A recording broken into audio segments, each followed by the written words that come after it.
Our goal hasn't changed since 2009. We support, promote, engage, and inspire the arts community by igniting the ghost light that shines on the stages of the up-and-coming, the unsung heroes, the brilliant writers, and the dynamic designers. Stay tuned. Rep Radio is on the air.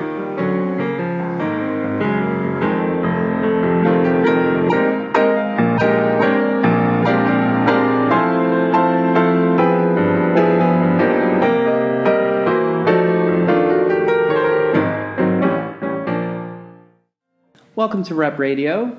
I'm your host, Darnell Radford, and today I'm in Rep Radio Studio C, and I'm here to talk about the Tribe of Fools production, Clown Sex Ed. Even just saying. I know, it's like, what? We're here to talk about sex. So, let's get started. I'm here with two wonderful talents, and we'll have them introduce themselves. I'm Tara Demmy. And I am Zachary Chiero. So, welcome to Rep Radio. Thank you for having us. It's great. Yeah, so let's talk about sex. Let's get into it. We're not going to mince words, everyone. There's a picture, you can't see it, there's a picture of a penis and a vagina Yeah, here. we brought these visual aids with us. Or a J or a vagine. Actually, even though the clowning part of this is a little, buffoonery and fun, this is kind of timely because we're entering into February. It's about love, and love and sex are kind of tied together. Mm-hmm. But also, there's a lot of conversation going on now. And I was just talking earlier today, there's a Netflix series on called Sex Education. I've seen it. And it's actually really good. It's good, yeah. And so I had posted over the weekend. I was like, I knew it! And I hope everybody knew what I was talking about. I was like saying it not to like give it away. Right. But there were just some tropes in there that you were easily thrown off. But when it finally revealed, you're like, of course. Totally. That's what happened. But so tell us about Clown Sex Ed. Well, it was an idea that Tara actually had several years ago. We did a show called Zombies with Guns. And we played these two zombies, and the way we turned that on its head is that they were also kind of docile clown kind of characters. In case of the apocalypse. You never know. Got to be prepared. Yeah.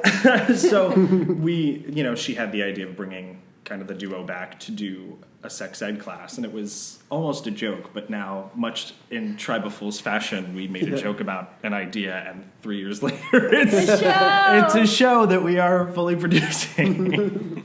I think, I don't know, I just turned 30. I'm reflecting about my sexual life and what I want, actually, and what I've learned and how I was prepared. And I just wasn't prepared. Yeah. And particularly, we would talk about, two things personally is like the lack of an acknowledgement of female pleasure within sex ed.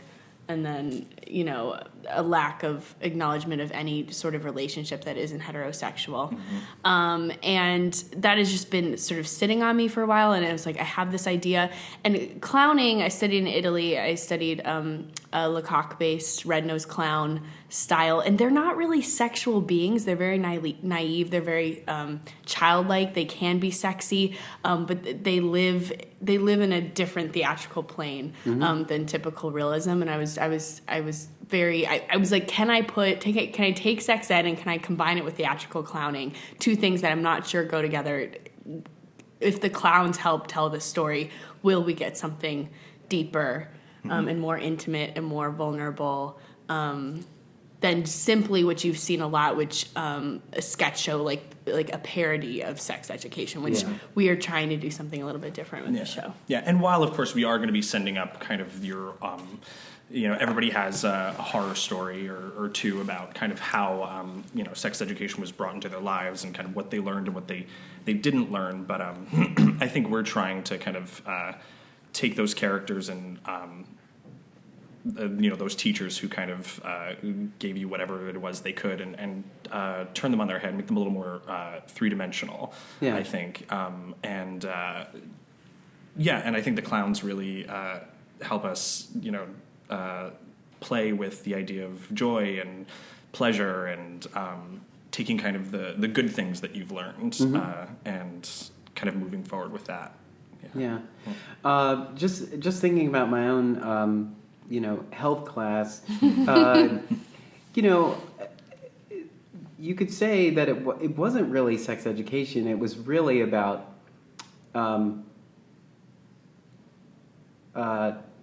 procreation.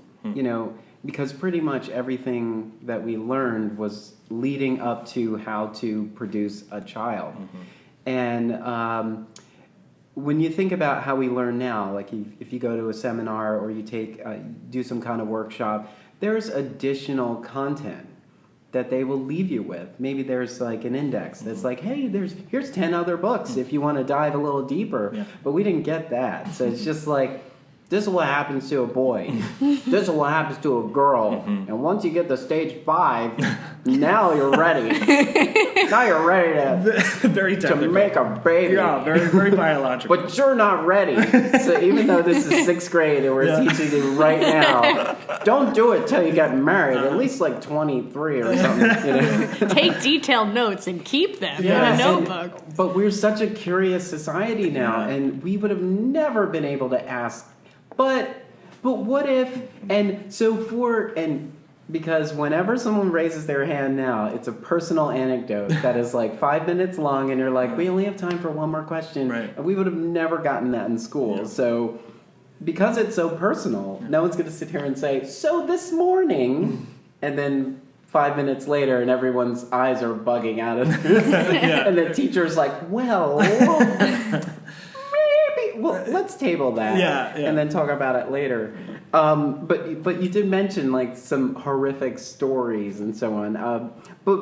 So talk about your own sex education. Talk about, what you remember from it and, how it actually made sense and where it completely missed the mark.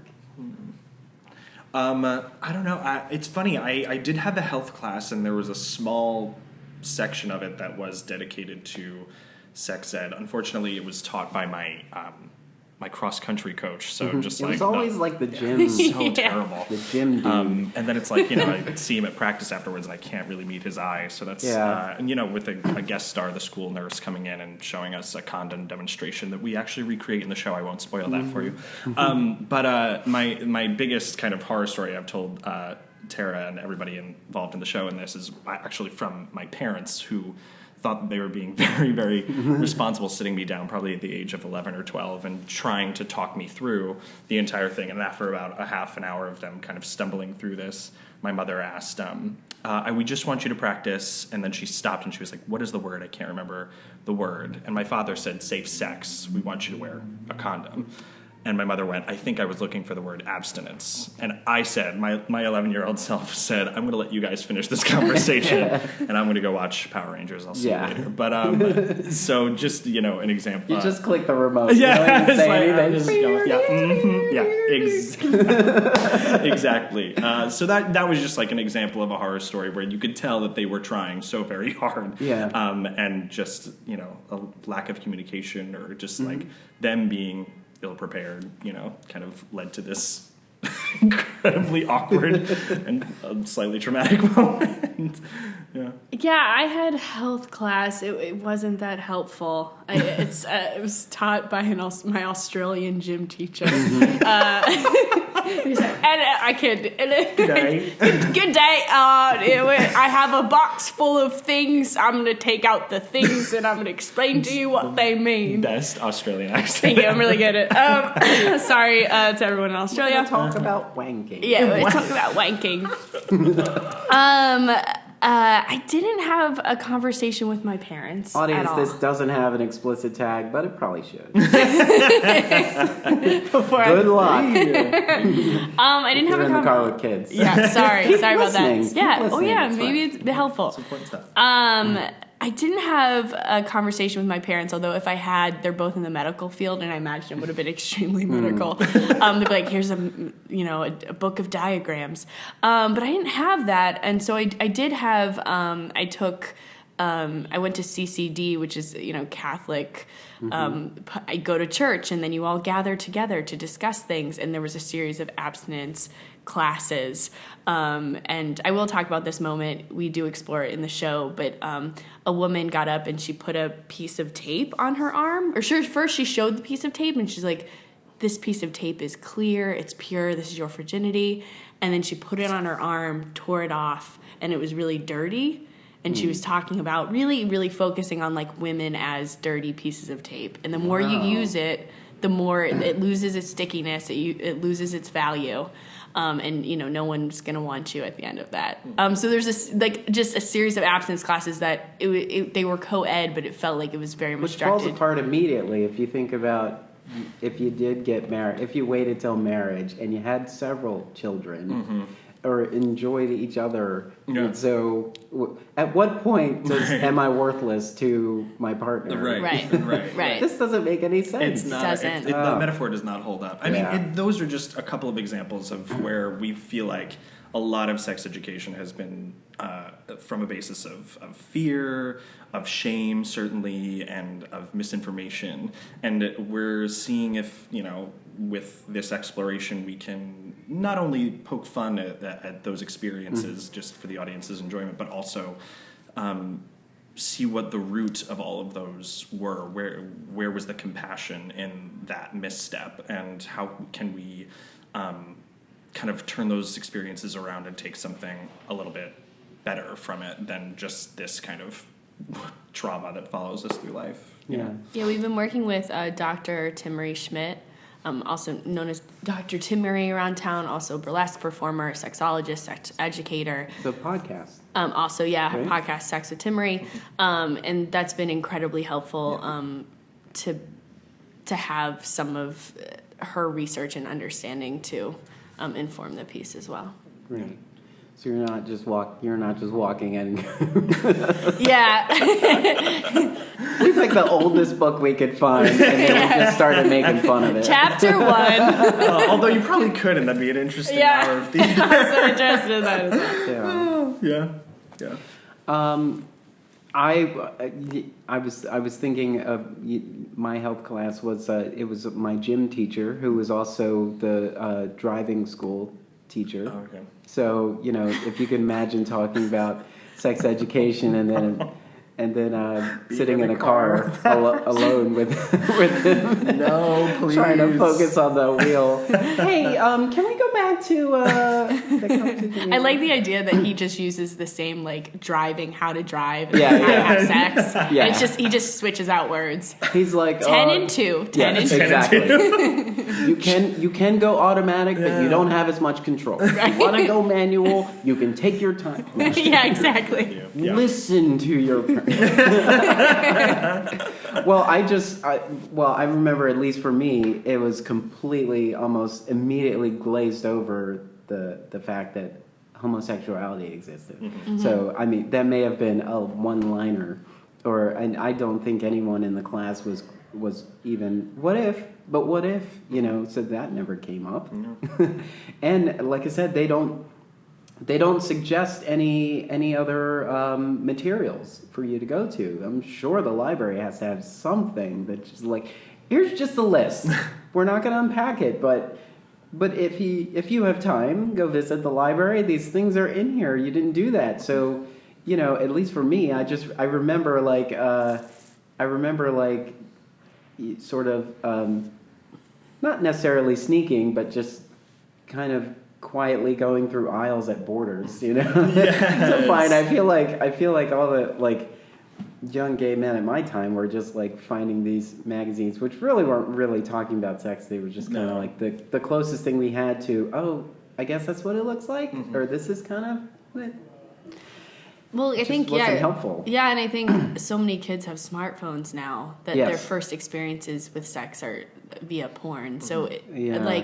we're all, it's with the technology and things like that. I think there's It's difficult because it's like you go through an education system that doesn't necessarily a lot of time and energy towards lifestyles other than heterosexual ones, and then we have access to everything now, so and porn is also a very specific depiction of I don't think it's necessarily any bad, other but sex. No. you need to, because you don't even talk about it. Like, I think that needs to be the first step with kids, is like saying like, okay, porn isn't real sex. Yes. And if it doesn't, if it doesn't feel like porn when you're doing it, you're not doing it wrong. Like, Yes, exactly.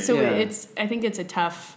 And even though there is a disclaimer, it's just like any other disclaimer. Yeah. It's just Right. like, have you ever read the terms and conditions? Like, you skip right past that. So you're just like, Exactly. come on. Okay. Get to it. There we please. go. Yeah. We'll just keep going. They're Fast forward a talking. little bit. Who is that? Pizza Is box. that the mom? Or like, somebody else comes to the door? Oh, no. Oh, both God. in now. Unexpected.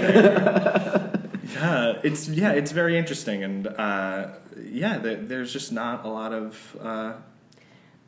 I think there is resources out Yeah, I there. think just across the country, it's inconsistent. Yeah. We have Trump funding abstinence only education again. That's proved not to work. Yeah. So it's inconsistent, and for the most part, people are entering. Post high school, post college. I'm like talking as a 30-year-old woman who's like still figuring stuff out. I mean, so there's things that we had as part of the show that we were like, wait, do we need to clarify? Wait, what is that? like, what is that actually? Like, what are the different types of STDs? How are they treated? Things like that. And still, like, I think people will be dealing with their own shame surrounded, like in terms of masturbation, in terms of like different parts of their body, in terms of who they're attracted to. You carry it with you. And I think this show, for me, thinking about the clown, how I view clowning is just a relationship with the audience. I share something, the audience shares something back, and that exchange it impacts the action on stage. And the red nose it's a mask that it allows you to really. The quote I like to use is, "The clown can see things for the first time." So like a child, they see things for the first time, and therefore you can add clarity and new meaning to things. And I think that's what we're hoping to do. And with the clown, because they're so in touch with emotion, that we can come back to some of the idea of sensuality and intimacy as being part of a sex education. Yeah. That's something that we felt was really lacking in all the kind of examinations. Sensuality. It's hard to say. Sensuality. But we thought, I was just thinking of Burek.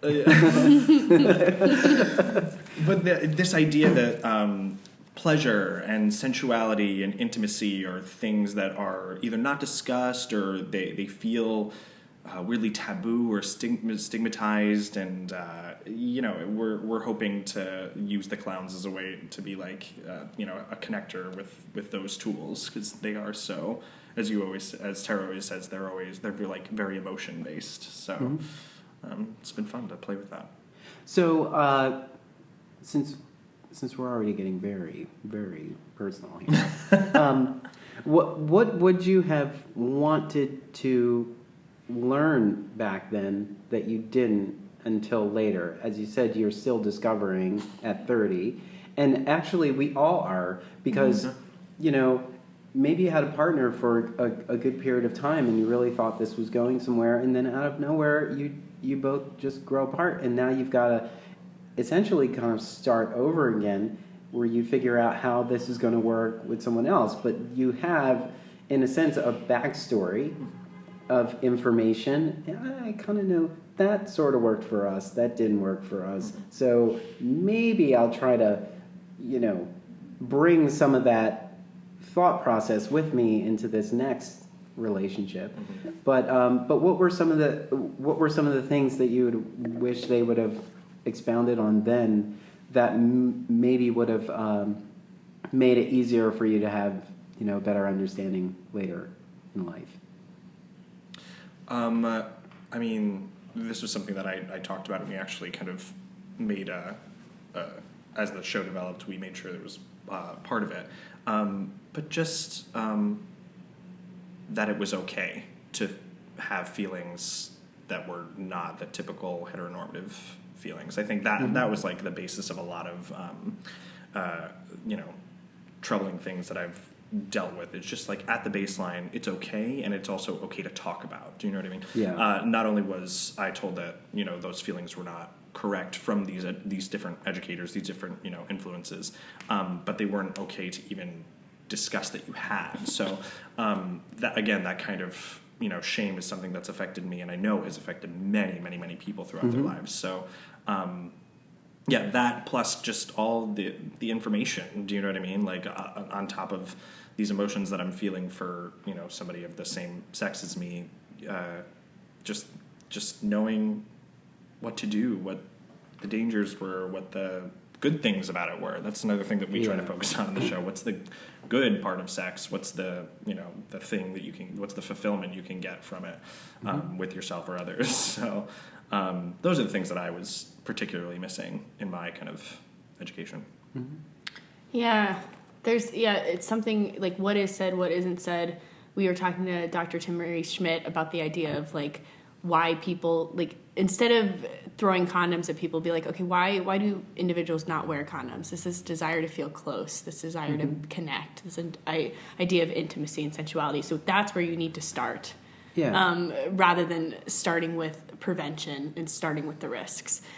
What was missing for me is that it feels good. In terms of, in terms of masturbation, it was something that like boys, at least I have a twin brother, so I'm always just like, I'm constantly comparing our like trajectories and like the information that we received, but where it's like, it's okay for boys to be exploring and masturbating, but like the idea that like women could even masturbate was like, I didn't even know that was a possibility. And the idea that like it's supposed to feel good, and that you shouldn't feel bad that it feels good. I would say particularly during high school, like the fear of pregnancy was like the biggest thing on my mind. Like I like I was just like, if I just touch it, am I pregnant? Like literally. But these are the thoughts that are like not science. It's impossible. Like I had the non-science, not based in science, not based in anything, just based in fear and shame that you have, and then this outcome, this fear of pregnancy that I think I needed someone to explain to me, like, actually how different types of birth control function, and that it isn't something to fear or to be afraid of, or that will ruin your life, or that so like sex will ruin your life, pleasure will ruin your life, just. And so I that's what I craved. That's what I needed at that point. I wonder if those teachers ever get together and think about whether they've ruined a generation. With misinformation or not enough information, because most of we're sort of making jokes that it was the lacrosse teacher, it was the gym teacher, and so on, but basically it was a teacher who this isn't their focus. It's kind of like it's like your science class needs a substitute, so the gym teacher is free. Right. So the gym teacher comes in and is like, "What page were you guys on?" "I don't know. Apparently you're talking about molecules." Right. "Well, what did you learn? What do you know?" "Come on, you got to get your head in the game." He's using all this sports jargon, and you're just like, "Can we just watch a movie or something?" Right. But yeah, they were not properly prepared, and if the focus was on prevention of being safe and being aware of the risk, then it's not sex education. It's a totally different class, and maybe it should have been that, and there should have been another class. Or there should have been more of conversation about, like, you'll learn more, you'll have the opportunity to learn more about this when you get into college, or you can go to any library to get this information or something, but it was never like that. It was just kind of like, you may not have hair now, but you're going to have it soon. It's coming. And when you get it, you're done. Yeah. It's over. That's it. Go on out there. You graduate. We'll just kick you out into the world. Get out there, you hairy little monster. And your voice is cracking. No, why do I My nipples hurt. Yeah. Yes, it's so real. I mean, they're not prepared, and I think the teachers aren't prepared. The students, it's like, I'm just thinking about, like, particularly, like, sex in high school. I'm like, I'm not having it. That's bad. Or if you have it, it's also bad. Right. Like the social element, the pressures to act in these certain ways, and the social punishment for either doing it or not doing it. And I assume the fear, the reason they didn't go into so much detail is because they didn't want you to put it into practice at that time, I guess. Of course, yeah. But often, I mean, there's so many kids who I've talked to that had no idea, were not even interested in sex really until that 6th grade class. Until that conversation. Yeah. And just you said it before. Yeah. It's like we're such a curious, like, people, like, we want to know more. So, it's hard to believe that those teachers, especially after all these years of this misinformation, are still practicing the same way and hoping for a different result. It's the definition of insanity. Yeah. But the fun part of this show has been, like, getting into the head of these people that, are easily vilified or easily poked fun at, and trying to figure out why would you do this thing that has, like, proven to not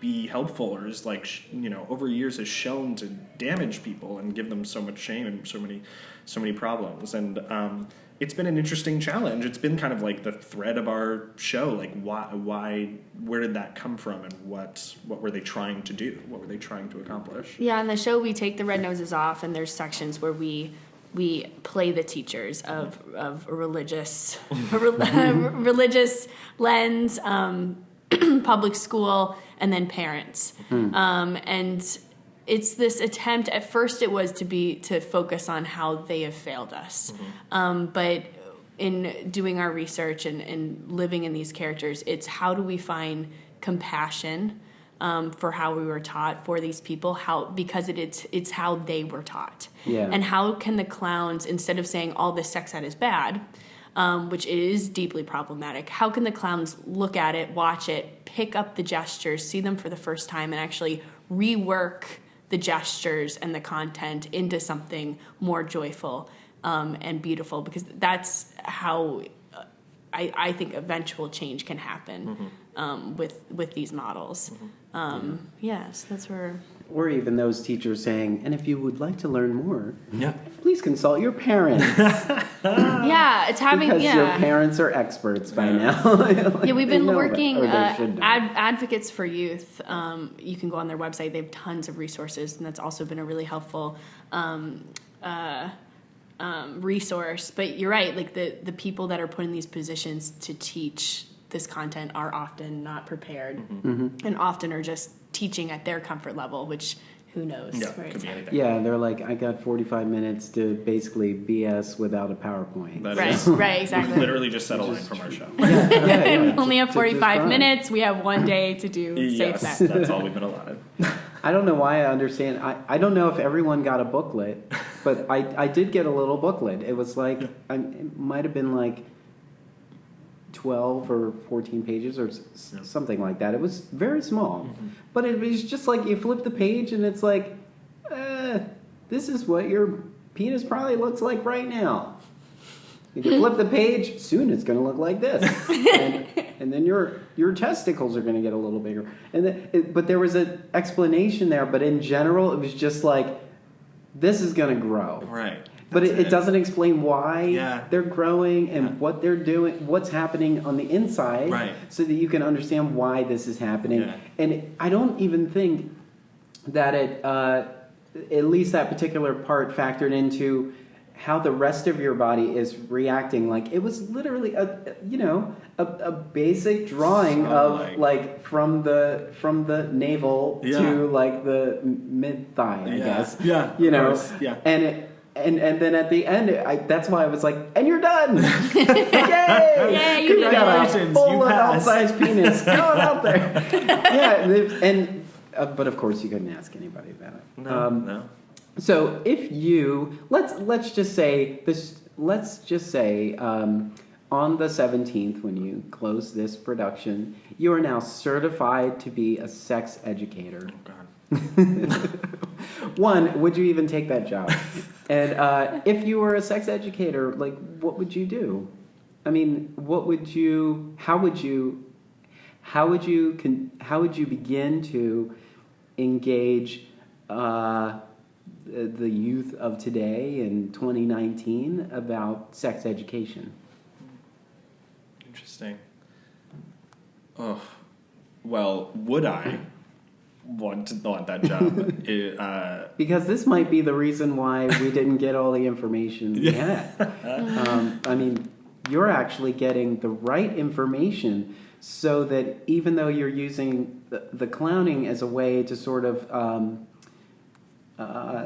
lighten the room, so the room is comfortable to receive this information, there's valuable information that we're going to get that you can potentially get from this, but it's sort of, clouded or supported by this sort of fun, these bright colors, and this, oh, okay, and I also learned, Yeah. But yeah, it's not even a question I really expect you to answer, but that is sort of the thing. Yeah. How do we begin to educate our youth about proper sex education if we're all still learning? I mean, communication, I feel like, is the number one way to get at all these things. We obviously, we think that intimacy and sensuality and pleasure should all be kind of part of any class that's taught, but I think just allowing kids to be curious and to not feel be worried about raising their hand. Do you know what I mean? Not be worried about asking something that people are going to laugh at. Just, I think, opening the doors for conversations about any kind of feelings that you're having.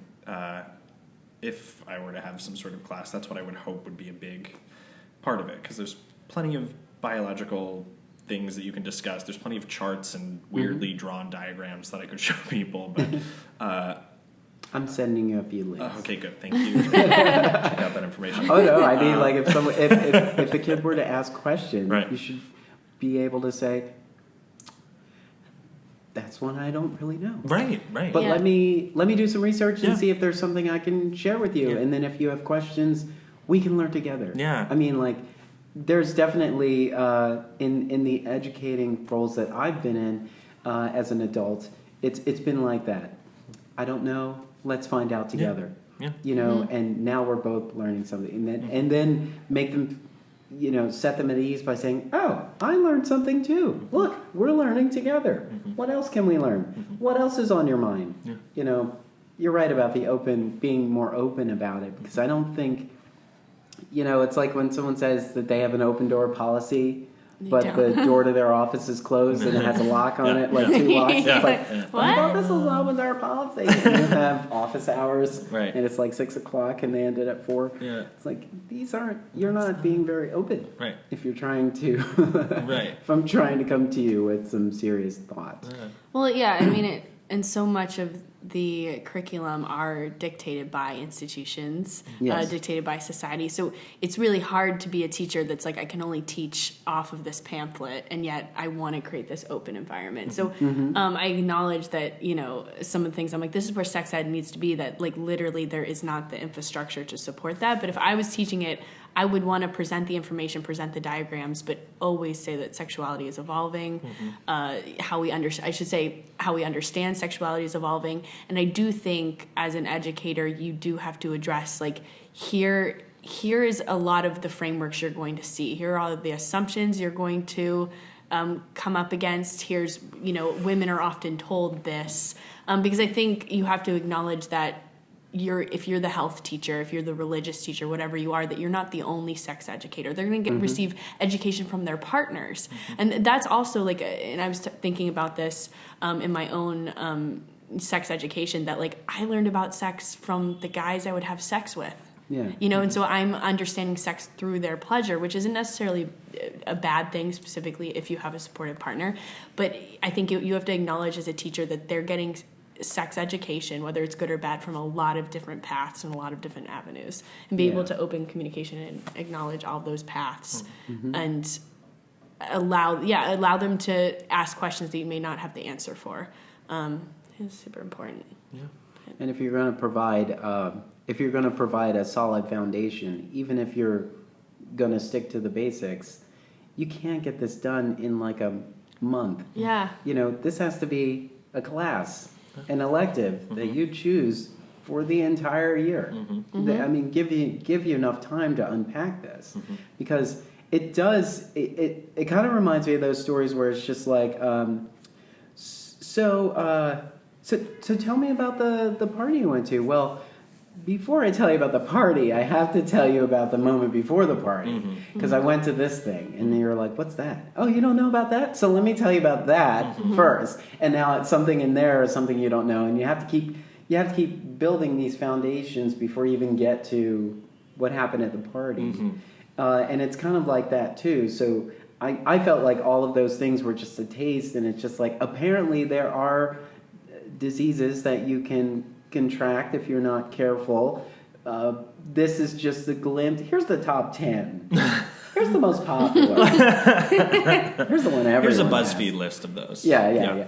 And it might be different for them now. They might be able to just say, there's an interesting article that that I can give you the link to, or it's on there, because at that time the internet was on one computer in a computer lab when I was in school. Yeah. So they couldn't be like, there's Dr. Jim is just sitting there waiting for you to ask a question about sex. Right. You know, so we didn't have that option. So maybe now there are actual legit websites that young adults can go to find out more information, and if not, they should be thinking about, now, how do we create this, just like we're trying to create a safe space on social media for young adults, and same things like that. So it has to counter the stuff you can find that is extreme, and then understand that those extremes are, you know, it's bits and pieces. Like, you don't read this book verbatim and then go around quoting the entire book. Right.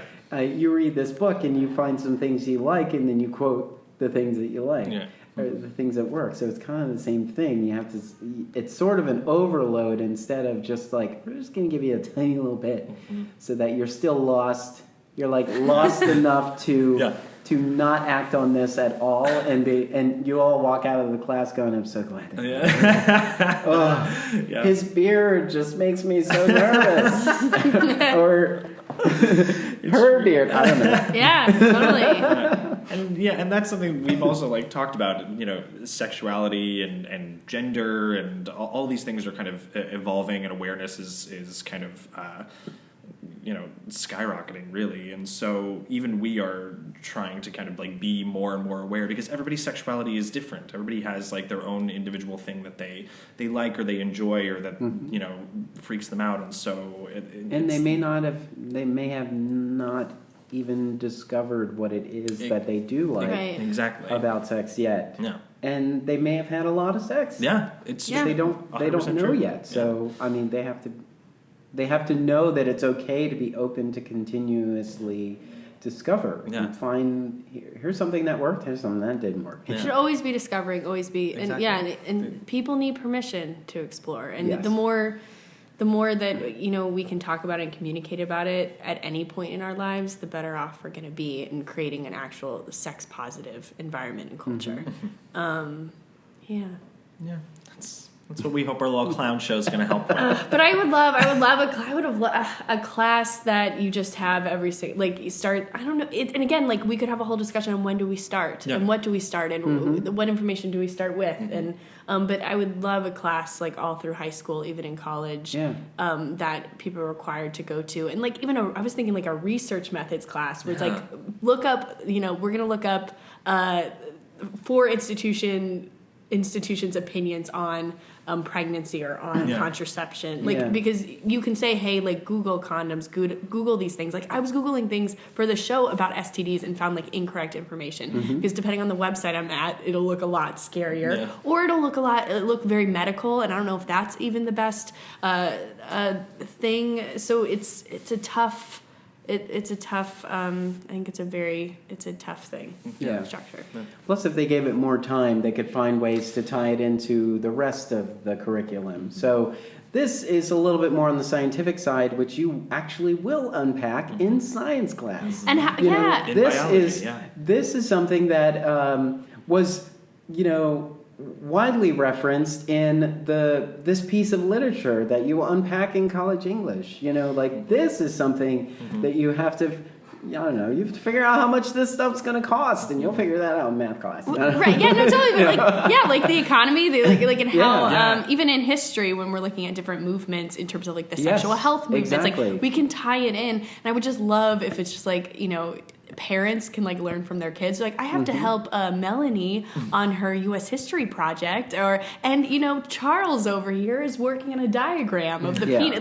Like he has a presentation on orgies tomorrow. But I don't know how great would that be. That'd be awesome. And that's why this piece of legislation happened, and that's why you're in social studies. Right, exactly. Yes, exactly. There are ways to tie it all in so that everyone's talking about it in such a way that it becomes so normalized instead of so shocking. It's like, we're talking about sex next week. It's just like any other class. And there's only one teacher that's responsible for it, so now you can't even make eye contact with that teacher. Right. But yeah, I think if everybody was involved in it, then you would realize that it does take a village, and I can actually go home and talk to my parents about this, and they can build on it, and they can say, oh, I wish I had learned that, or I didn't learn that, or that's similar to what I had learned. But what I also found out is when you're older, instead of just skirting it off to when you're older, because I guess they just assume you'll find something. Even if, I guess there is a thought process that if you stumble upon all this stuff out there, you're going to figure out for yourself what is extreme and what isn't. Right. But not everybody does that. And if you're a young adult and your first experience is something that's on the extreme side, that becomes your bottom now. And so if it is something that interests you or it doesn't, like it has this effect on you now that is the base. And you're looking at everything that's far above that. And you may not have been ready for that, And we should be teaching people how to create sustainable or just positive relationships with other people. And so sex education, it talking about consent and sexual assault and all, this type of education is incredibly valuable, and it hits the fact that we're not able to talk about sex, and it impacts us in ways that I think we're not fully aware of. And it's complex. It's like obvious. Like looking at this, we're like, oh my gosh, there's so much to cover and to address. But it's unless we put energy and effort into kind of restructuring things, reframing things, so that we even have the ability to talk about it in a way that's constructive. It's it's going to be more of the same. So. Yeah. So it was all wrong, and we had to wait for Tribal Fools to get it together to teach us proper sex education. And the production is Clown Sex Ed, and it is on stage. Where is it at? It's going to be... It's at Improv Theater. Yeah, right? Philly Improv Improv Theater. Second stage upstairs, February 7th through the 17th. Yeah, and you get your tickets, and you got to get two, because theater is more fun with +1. It's true. We have a show on Valentine's Day, so it's a good date night.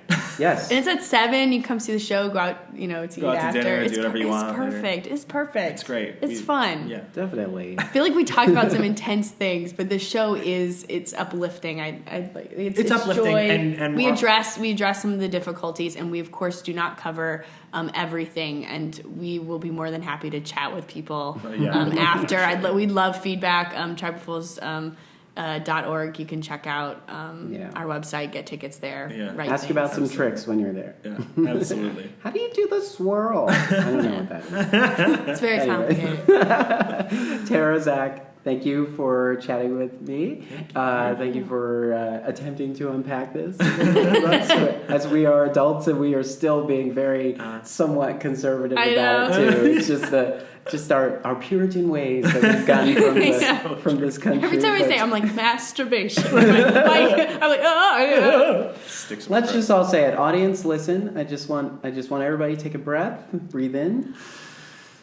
Breathe out. And we're just going to say masturbation.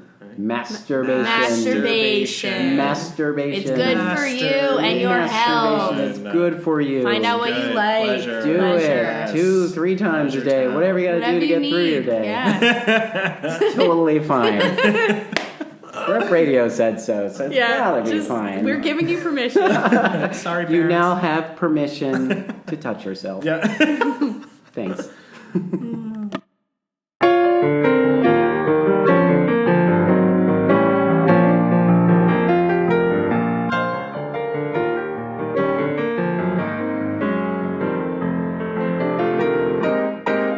Rep Radio continues to be inspired by our community and listeners like you.